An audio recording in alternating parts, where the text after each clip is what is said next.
Ela era babá, ele o pai da criança. O que ninguém imaginava aconteceu naquela noite. Parece cena de novela, né? Mas é vida real, crua, intensa e cheia de reviravoltas. Hoje, essa história que vai mexer com o seu coração aconteceu no Jardim Paulista, um cantinho cheio de vida no coração de São Paulo. Ela, Júlia, só queria um emprego. Eduardo só queria paz. E Lucas, bem, ele só queria falar. Mas naquela noite chuvosa, 3 vidas se cruzaram de um jeito que ninguém mesmo, poderia prever. Então fica comigo até o final, porque o que você vai ouvir não é só uma história, é um convite para refletir sobre amor, coragem e recomeço. Às vezes a gente entra numa casa e a casa entra na gente. Júlia atravessou o portão de ferro como quem cruza um limite invisível. O vento cortava leve, mas constante, sussurrando entre as árvores como se dissesse, volta. Ela não voltou. O chão do jardim era coberto por folhas secas, que estalavam sob seus passos. Crec, crec, crec, como se a natureza quisesse anunciar sua chegada. A mansão erguia-se à sua frente, cinza e silenciosa, como um gigante adormecido, que carregava luto nas paredes. O interfone não funcionava. Ela bateu na porta. Uma batida seca, outra mais tímida. Toque, toque. O som ecoou lá dentro como um chamado antigo. Quem abriu foi uma mulher de meia idade, vestida de preto da cabeça aos pés. A pele pálida, o coque apertado, o olhar sem brilho, nenhuma palavra, nenhuma emoção. Apenas um gesto com a cabeça, e Júlia entrou. Lá dentro, o ar era mais frio e mais denso. O cheiro da casa era de verniz envelhecido com um toque de lavanda, como se alguém tentasse, inutilmente, mascarar a presença de lembranças trancadas. Os móveis, caros, os tapetes, macios, as cortinas, pesadas como veludo em dia de luto. Era o tipo de casa onde as coisas têm lugar. Mas ninguém pertence a lugar nenhum. Ela foi guiada em silêncio até a escada. Cada degrau parecia contar uma história. Histórias que não foram contadas. Quadros de família decoravam o caminho.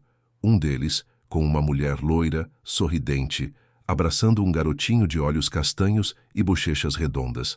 O pai, não, aparecia em nenhuma foto. Não ainda. Quando chegaram ao final do corredor, a governanta parou em frente a uma porta branca, lisa, impecável. Ali, disse a única palavra desde que Júlia chegara. Lucas, e empurrou a porta.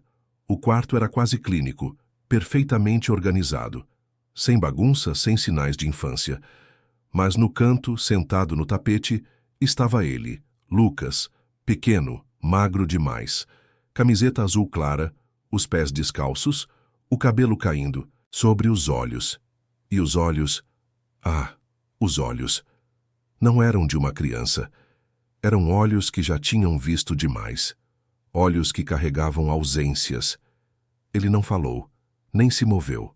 Só a observou, como quem reconhece uma sombra familiar. Júlia se ajoelhou, devagar.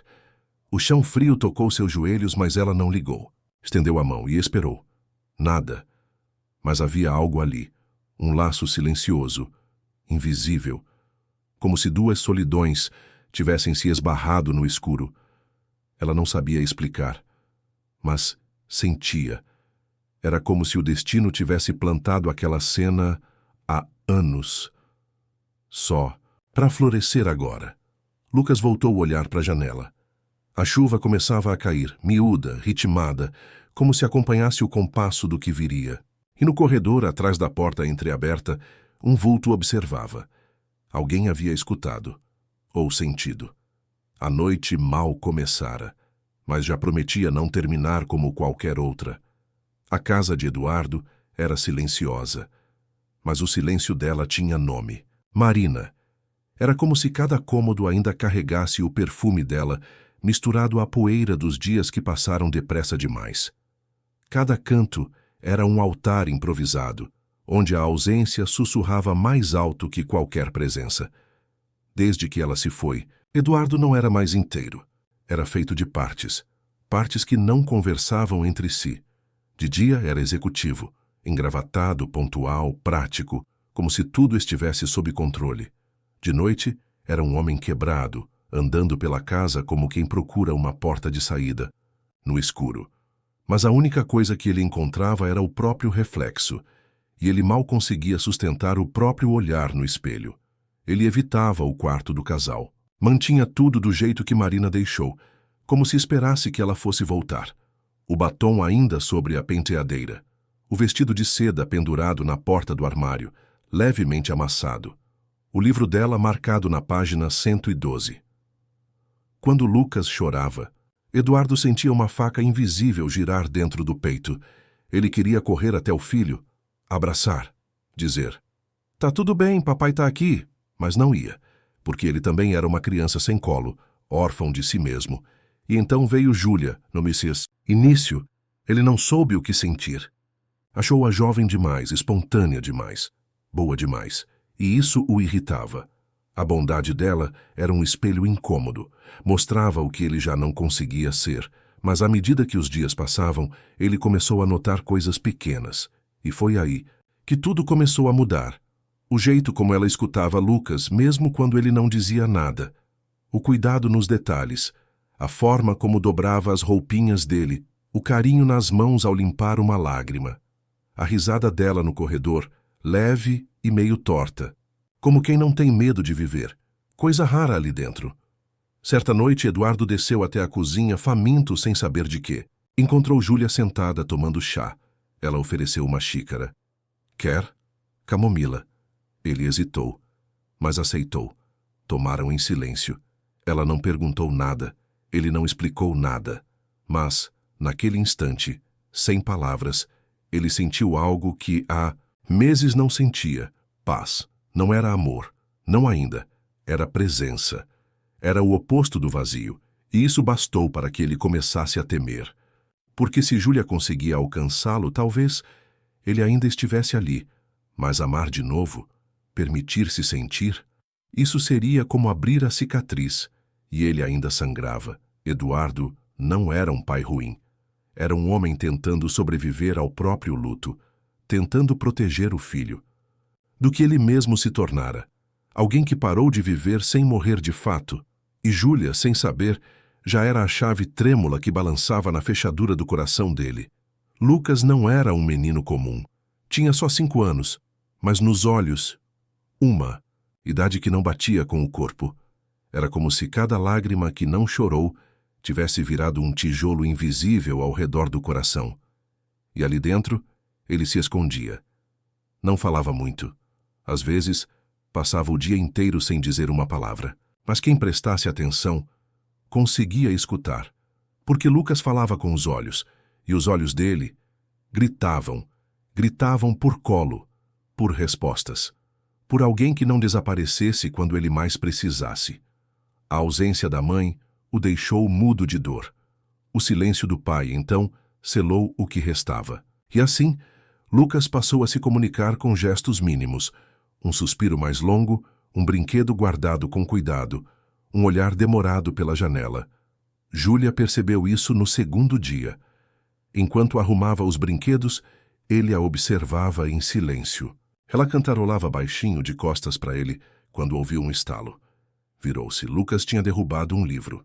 Mas ficou parado, estático. Os olhos dele diziam: "Você vai brigar comigo também?" Ela sorriu. "Tá tudo bem. Não foi nada. Foi ali, naquela frase simples, que uma brecha se abriu. Aos poucos, Lucas começou a se aproximar. Primeiro com a ponta dos dedos, depois com o olhar mais direto. E, por fim, com um gesto que quebrou o silêncio. Ele encostou a cabeça no ombro dela.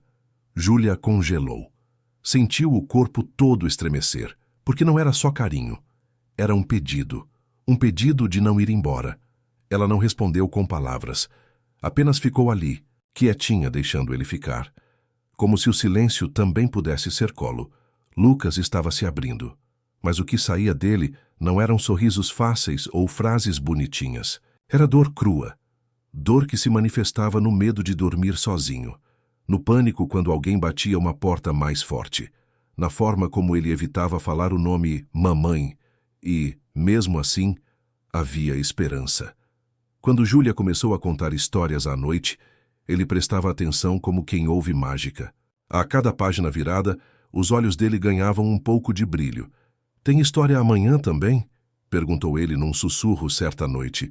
A voz era fraca, quase quebrada, mas era voz. Foi a primeira vez que ele falou algo voluntariamente, desde que ela chegara. Júlia segurou o choro, porque naquele sussurro morava um mundo, e era como se a alma da casa tivesse respirado de novo. A partir dali, Lucas passou a ser o elo entre ela e Eduardo. O menino se tornava ponte. Ponte entre dois adultos machucados demais para atravessarem o abismo sozinhos. Cada olhar do menino dizia o que os dois ainda não sabiam dizer. Vocês se precisam. Lucas não era só a criança.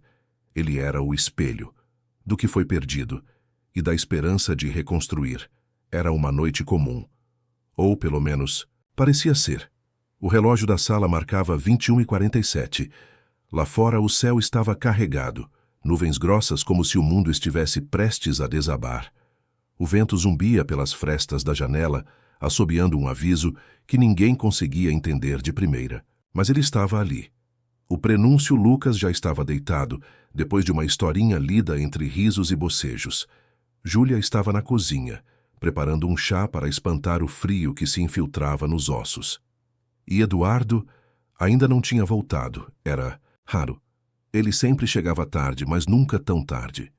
Quando o primeiro trovão ribombou, Júlia sentiu o estômago revirar. Não pelo som, mas pela sensação que veio junto. Algo estava fora do lugar. Minutos depois, o celular dela vibrou. Um número desconhecido. Atendeu com o coração já apertado.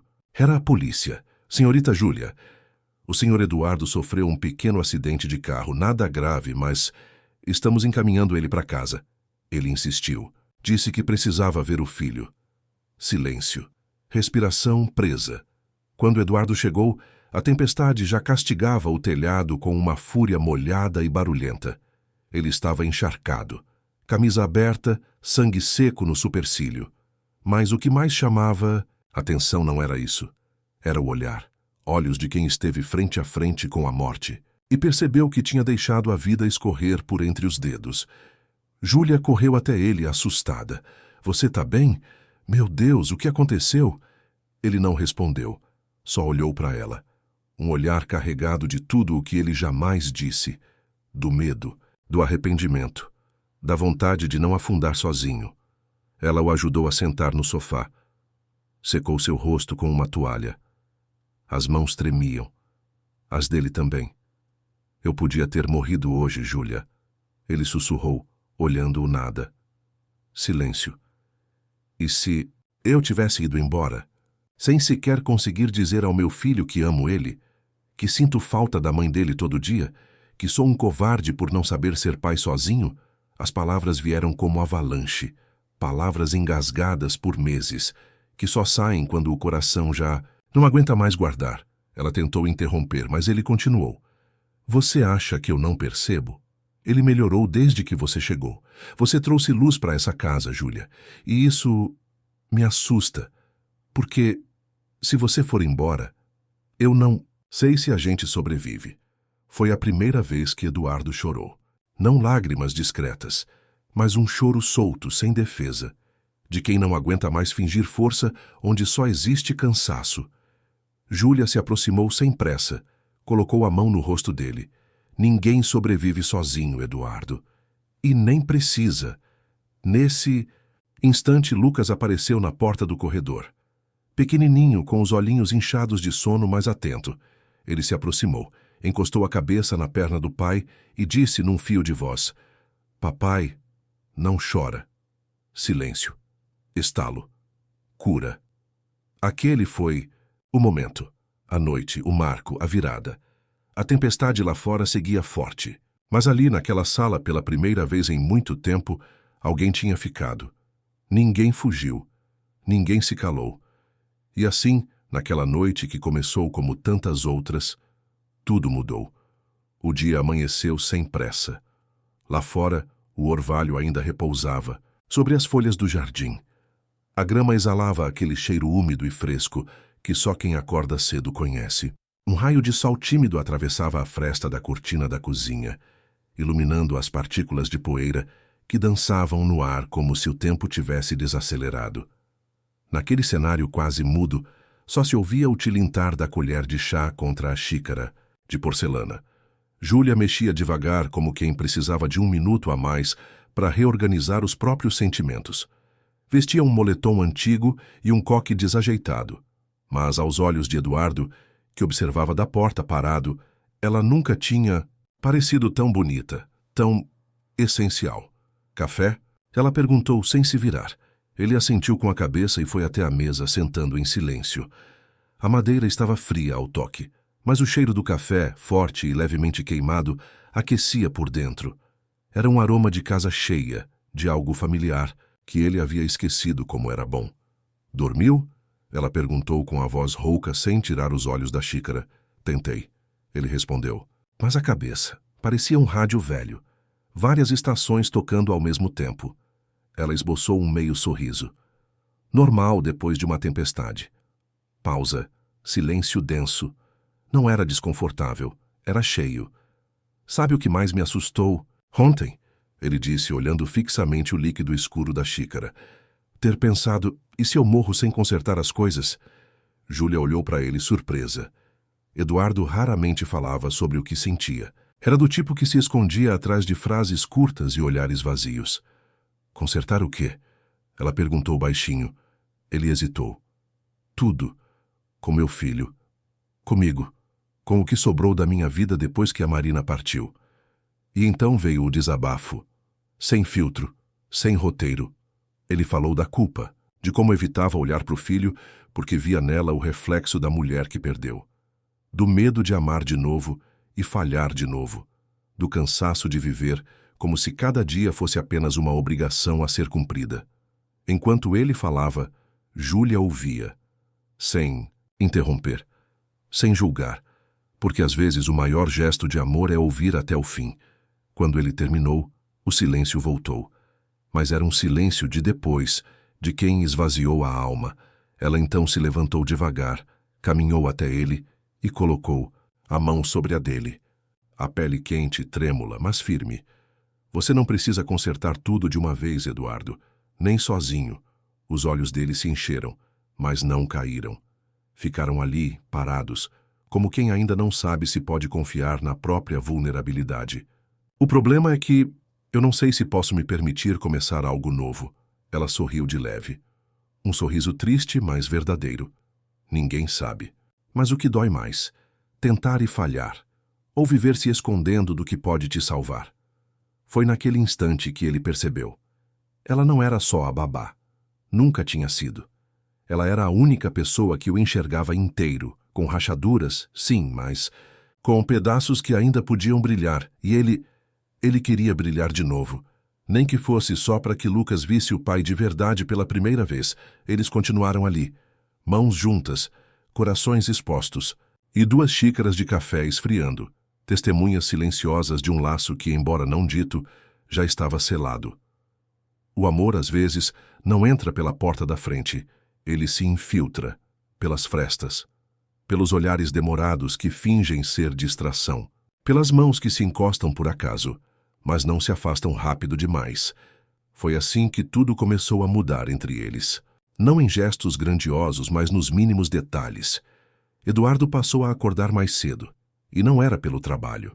Era para ver Júlia preparar o café, para ouvir sua voz cantarolando algo baixinho enquanto montava a lancheira de Lucas. E quando ela ria, ele fingia que estava ocupado. Mas por dentro, alguma coisa estremecia. Júlia, por sua vez, começou a deixar pequenos bilhetes pela casa. Lembre-se de sorrir hoje. Boa sorte na reunião. Lucas desenhou isso para você.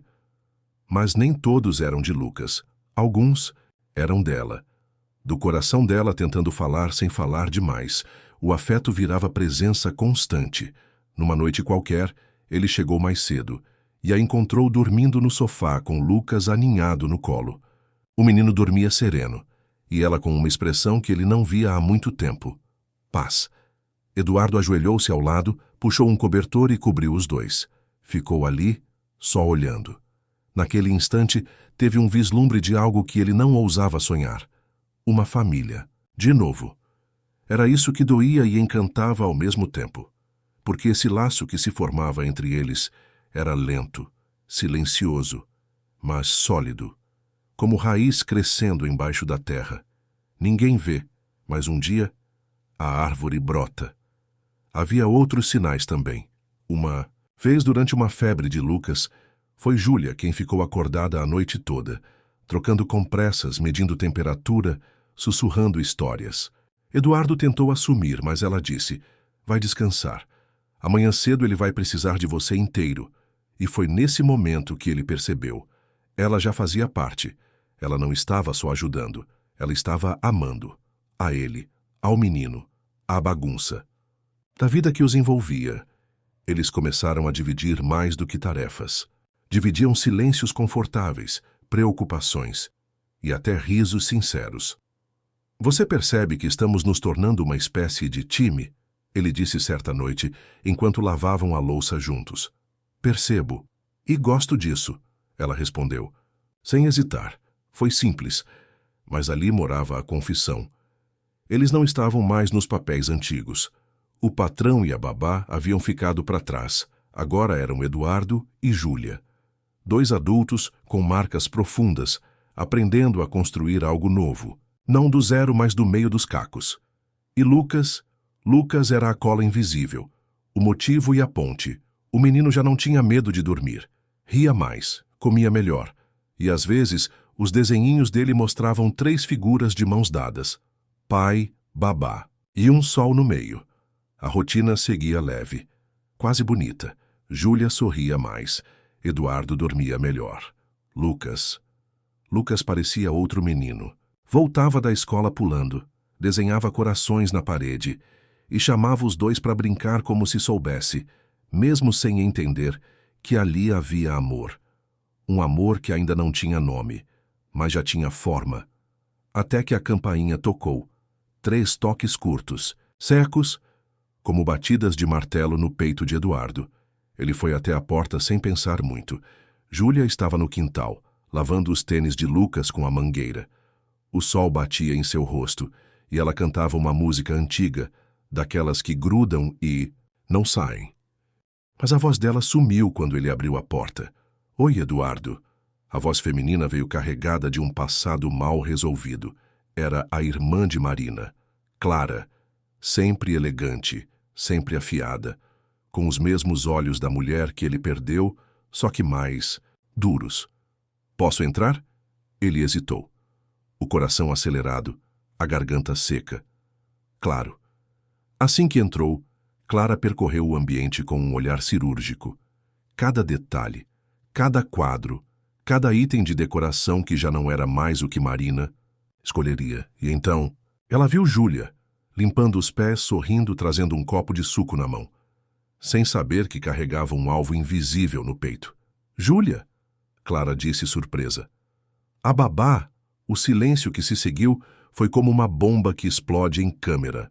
Lenta, Eduardo tentou intervir. Clara, por favor, não começa. Mas era tarde. Eu vim visitar o meu sobrinho. E descubro que ele está sendo criado por uma desconhecida enquanto o pai se envolve com a funcionária da casa. Júlia congelou. O suco tremia na mão. Eu não estou envolvida com ninguém, ela tentou dizer. Jura? Porque da janela parece outra coisa. As palavras eram navalhas, e não só machucavam, expunham. Eduardo então se levantou, firme. Clara, você não sabe de nada. Você nunca esteve aqui, nunca ajudou, nunca ligou. Eu fiquei do lado da minha irmã e do seu filho, diferente de você que se escondeu atrás do luto e agora quer apagar tudo que ela foi.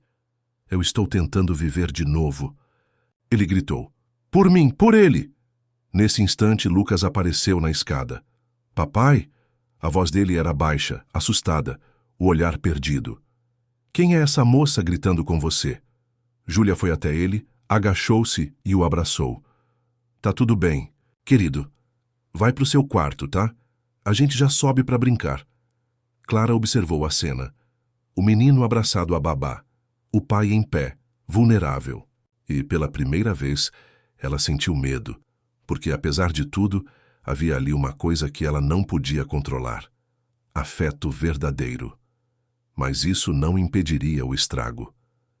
Isso não vai ficar assim, Eduardo, ela disse ao sair. Eu vou conversar com o advogado da família. A guarda de Lucas pode não estar tão segura quanto você pensa. E foi embora, deixando a porta aberta, como se tivesse aberto também um buraco no chão. Silêncio, pesado, cortante. Eduardo sentou-se, a cabeça entre as mãos. Me desculpa, Júlia. Não precisa. Eu sabia que esse dia podia chegar. Mas eu nunca pensei que pudesse te perder assim. Ela respirou fundo, os olhos úmidos.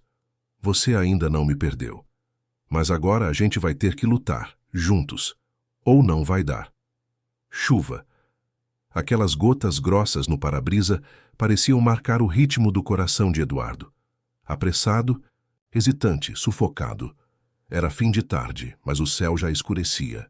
Um cinza quase azul engolindo o horizonte, como se o mundo tivesse suspendido a respiração. O carro dele estacionado na rua lateral do prédio simples, motor desligado, mas por dentro, tudo pegando fogo.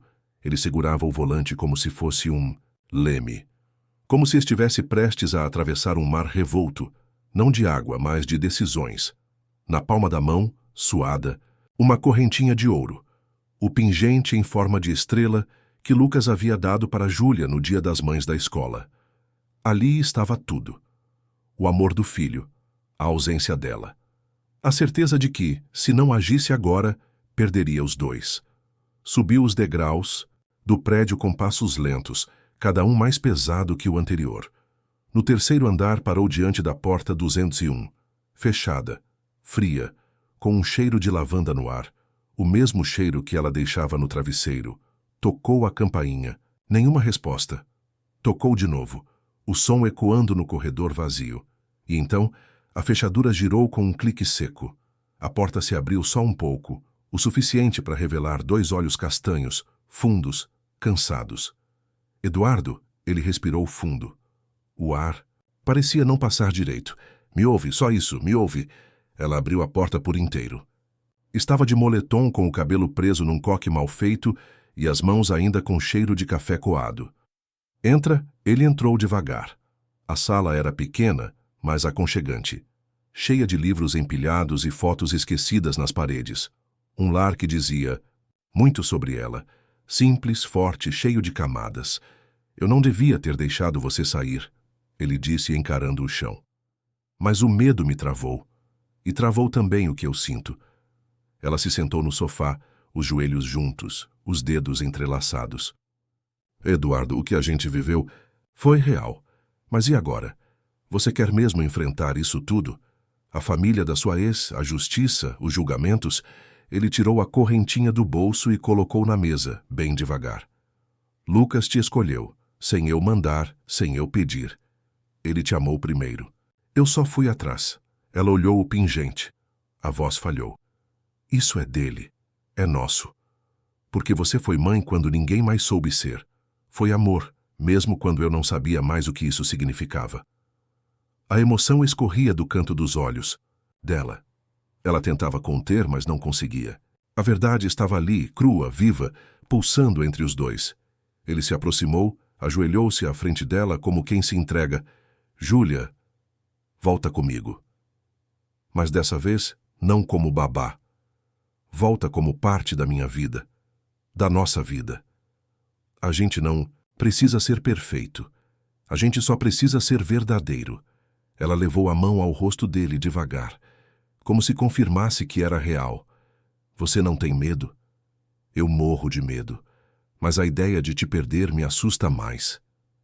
Pela janela, a chuva começou a dar trégua. O céu, antes fechado, deixava passar um fio de luz laranja, como se o destino, enfim, tivesse acendido a luz no fim do corredor. Ela sorriu, pequeno, contido, mas com o coração inteiro dentro daquele gesto. Então me promete uma coisa. O que você quiser, que aconteça o que acontecer, você vai lutar por nós. Por mim, por ele, por tudo que a gente construiu com carinho. Ele segurou a mão dela com força.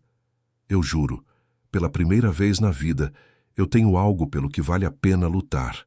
E ali, naquele abraço quente, entre lágrimas e promessas, o amor ganhou. Forma não como conto de fadas, mas como escolha. O tempo passou, mas não levou o que ficou marcado no coração. A casa, antes palco de incertezas e silêncios pesados, agora vibrava com risos, passos apressados e o som gostoso de uma vida que teima em florescer, mesmo em terreno difícil. Eduardo aprendeu a ser presente. Não aquele pai distante, preso às próprias dúvidas, mas um homem que enfrenta seus medos para ser o pilar da família que construiu, por escolha, não por acaso. Júlia, com sua força discreta, ensinou que amar também é resistir. Ela sentia o cheiro do café fresco todas as manhãs, a textura macia do cobertor que agora era dela, não mais só uma babá, mas parte da alma daquela casa. O cheiro das flores do jardim se misturava ao perfume suave de Júlia, criando uma atmosfera de esperança e renovação. Numa tarde morna de primavera, o sol derramava raios dourados pelas folhas das árvores do parque onde estavam. Lucas corria, livre, como se o peso do passado tivesse sido deixado para trás, substituído por uma leveza que só o amor verdadeiro pode proporcionar. Júlia e Eduardo caminhavam lado a lado, trocando olhares carregados de cumplicidade e promessas silenciosas. Ela segurava firme a mão dele, não por necessidade, mas por vontade. Ele sorria, aquele sorriso que não se vê todo dia, aquele que nasce da alma cheio de gratidão e paz. Família é para sempre? Perguntou Lucas, a voz cheia da inocência que só uma criança tem. Eduardo se abaixou, olhando nos olhos, do filho que carregava em seus braços mais do que a vida. Esperança. Sempre, respondeu com convicção, porque família é feita de amor. E amor, meu filho, é o que resiste, mesmo quando o mundo parece querer derrubar tudo. Júlia olhou para eles, sentindo a pele arrepiar, não de frio, mas de emoção. Ela sabia que as cicatrizes daquela noite e das que vieram depois ainda existiam. Mas também sabia que elas não eram feridas abertas, e sim marcas de batalha, medalhas silenciosas de uma guerra vencida. O vento soprava leve, embalando as folhas, sussurrando segredos de um futuro que poderia ser reconstruído. Não é sobre perfeição, disse Júlia. É sobre escolha. Escolher estar apesar dos riscos. Escolher amar, mesmo quando o coração grita de medo. Eduardo apertou a mão dela, compartilhando aquele momento como um juramento, e naquela tarde, entre o céu azul e o cheiro doce das flores, os três entenderam que o verdadeiro laço não é feito de sangue, mas de alma, de coragem, de entrega. Porque o amor verdadeiro não se desata. Ele é o fio invisível, que segura firme mesmo quando tudo ao redor tenta puxar. E assim, contra todas as expectativas, a história dele se tornou mais do que um conto. Virou exemplo de que, quando a gente acredita, o impossível vira só mais um capítulo a ser superado. Se essa história tocou você, não esquece de deixar o seu like, compartilhar e comentar o que achou. E claro, se inscreve no canal para não perder os próximos capítulos dessa e de outras histórias que vão mexer com o seu coração. Afinal, aqui na telinha, a emoção sempre ganha vida. Até a próxima.